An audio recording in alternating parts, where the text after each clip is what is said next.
ស្ដីទាំងអស់គ្នាអូបងប្អូនកាលនេះជាមកធ្វើប៉ាតេបុកជាមួយទឹកកាពិញ៉ាំម្ដងអូយប្លែកមាត់ទៀតហើយនេះយើងមានប៉ាតេ2ដុំហើយបន្តមកទៀតនេះបន្លែផ្ទុកប៉ាតេយើងវិញបងប្អូនយើងបុកជាមួយប៉ាតេយើងមានត្រប់ស្រួយប៉េងប៉ោះស្ដែកគោហើយខ្ទឹមក្រហមនេះយើងមានមកកាច់ច្រៃសម្រាប់បំពងញ៉ាំជាមួយប៉ាតេយើងឥឡូវចាប់ដើមលាងប៉ាតេឲ្យស្អាតសិនមក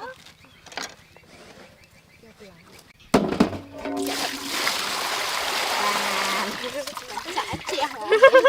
នេះយើងលាងសម្អាតប៉ាតេសិនណាអូប៉ាតេមកទៅឆេខំមកដងប៉ាតេយើងនេះឥឡូវយើងចាប់ដើមលាងបន្លែណា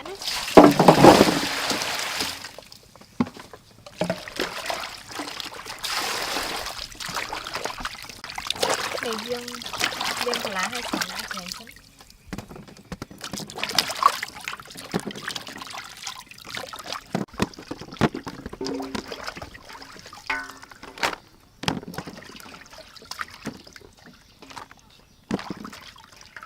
នេះឥឡូវយើងចាប់ផ្ដើមហាន់បន្លែបុកទឹកពីសិន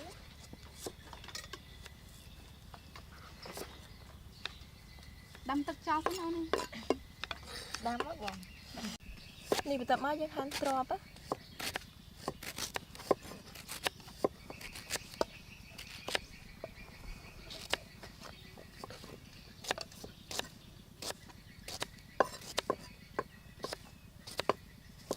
នេះបន្ទាប់មកយើងហាន់ពេញប៉ោះ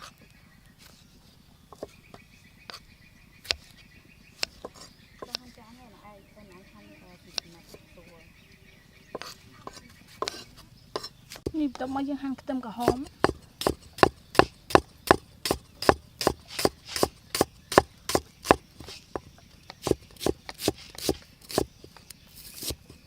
បងហាន់បន្តែហើយនៅហើយលើទៅហាន់តាមញ៉ាត់មកណាយាយនាងបងប្អូនបន្តទៀតចាប់ដើមហាន់ប៉ាតេហើយយើងហាន់ស្ដើងស្ដើងអញ្ចឹងមកធំមានធំមានតូចអូនស្និតទៅស្ដើងស្ដើងនាងបងប្អូនយើងហាន់ប្រទេសស្ដើងស្ដើងជាងសិនមកយើងហាន់ស្ដើងស្ដើងជាងពេលយើងបុកជាមួយទឹកកាពិទៅចូលជាតិល្អ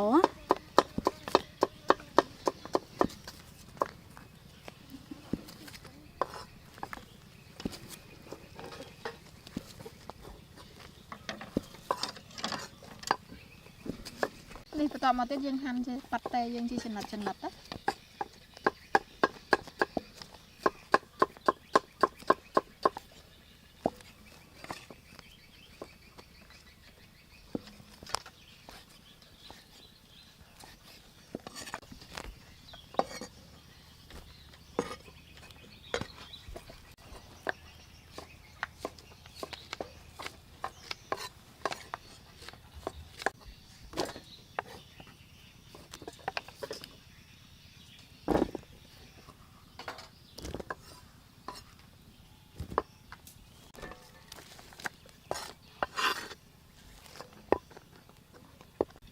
នេះបន្ទាប់មកយើងហាន់ស្ដែកគួរ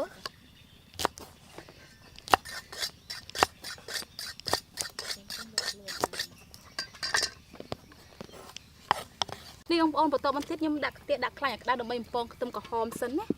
នេះយើងដាក់ខ្ទះមកយើងចាក់ប្រេងចូលឲ្យក្តៅសិន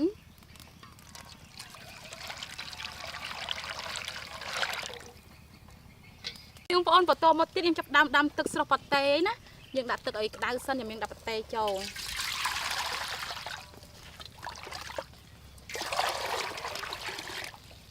នេះបងប្អូនទឹកក្តៅខ្ញុំដាំបានពុះហើយអញ្ចឹងចាប់ដាំដាក់ប៉ាតេស្រស់ហើយណា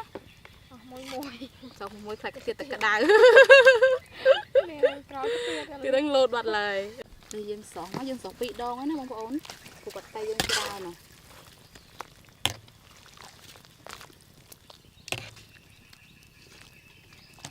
នេះឥឡូវប្រេងមកយើងបានក្តៅយើងចាប់ផ្ដើមបំពងខ្ទឹមក្រហម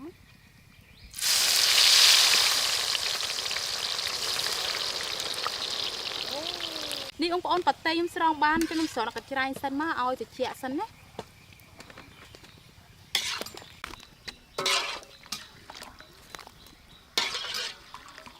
ងអូនដាក់សទៀតនេះខ្ទឹមបំពងមកយើងអាចស្រង់បានហើយខ្ញុំស្រង់ដាក់កាច់ច្រៃឲ្យស្រស់ខ្លាញ់សិនណាយើងចាក់ដាក់កញ្ឆែងទៅមក នាងប្អូនឡើយចាប់ដាំកូរទឹកកាពិណាខ្ញុំដាក់ប្រហុកចូលសិននេះដាក់ទឹកប្រហុកមកបន្តមកទៀតកាពិកក្រហម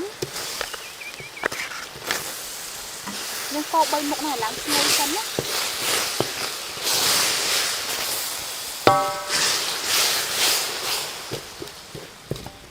បងប្អូនពីខ្ញុំកូរបានឈ្ងុយអញ្ចឹងចាក់ទឹកចូលបន្តិចណាខ្ញុំកូរទៀតណា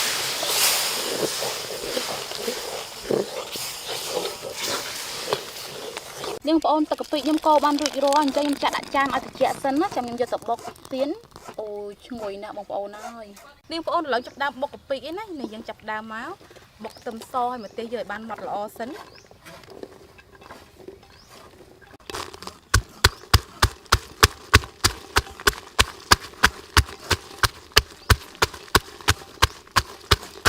បងប្អូនខ្ទឹមសឲ្យម្ទេសខ្ញុំបានម៉ត់ល្អអញ្ចឹងខ្ញុំចាំដាក់ត្រប់ស្រួយចូលណាខ្ញុំដាក់ត្រប់ស្រួយចូលមកបន្តមកទៀតសណ្តែកគួរ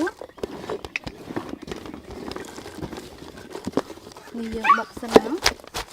យើងជ្រុំឲ្យជក់សិនណាបងប្អូនបន្តទៀតចាប់ដាំដាក់ប៉េងប៉ោះចូលលេងបាទអូនមកអូនយកទឹកកាពិ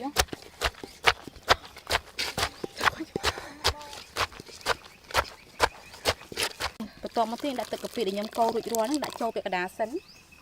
ខ្ញុំចាប់ដាំដាក់ប៉ាតេចូលហើយអូនយើងបុកចឹងណាឲ្យចូលជិតជាមួយទឹកកាពិយើងសិនណា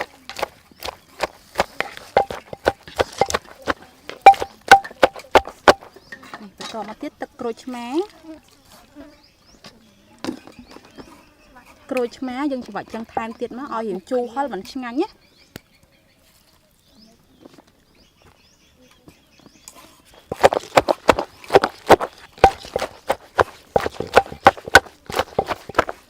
យើងបានរួចរាល់ទៅដាក់ខាងទឹកម្លាយសិនណាបងបន្តមកទៀតយើងធ្វើស្ដាច់ដីពីលើទៀតអូយចំណងខ្លាំងមែនទែនបុកទឹកជាមួយប៉ាត់តេយើងគឺចំណងហ្មងណាយើងបងអូនប៉ាត់តេយើងបានឆ្អិនហើយឥឡូវចាប់ដើមញ៉ាំហើយណាអូយនេះសូមដាក់ស្លាត់ផ្ទាប់ចឹងមកនេះប៉ាត់តេយើងដាក់ចឹងណាអូយចំណងខ្លាំងមែនទែនហ្មងបន្តមកទៀតនេះយើងជ្រលក់ជាមួយទឹកកាពិយើងមកហើយដាក់មាត់ចង់ឈួលហើយមកទេញ៉ាំ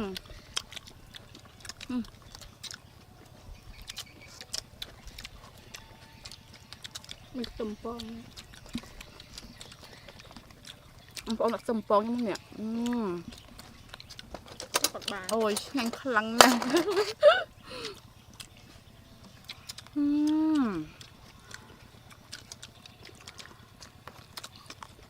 ហើយហ្មង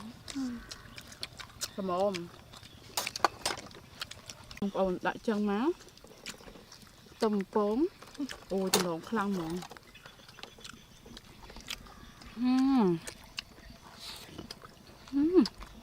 ខ្លាំង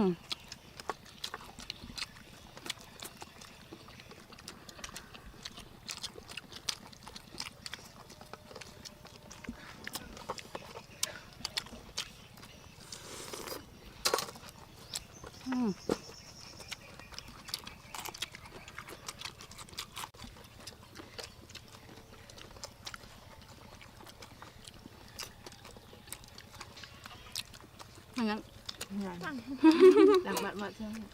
អូយបងប្អូននិយាយថាប៉ាត់តេបុកទឹកកាពិយើងជូរហឹរល្មមជូរឆ្ងាញ់ខ្លាំងមែនតើហ្មងណា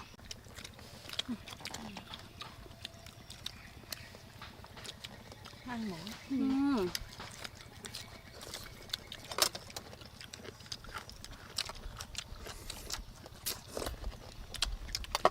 មកខាត់ធំ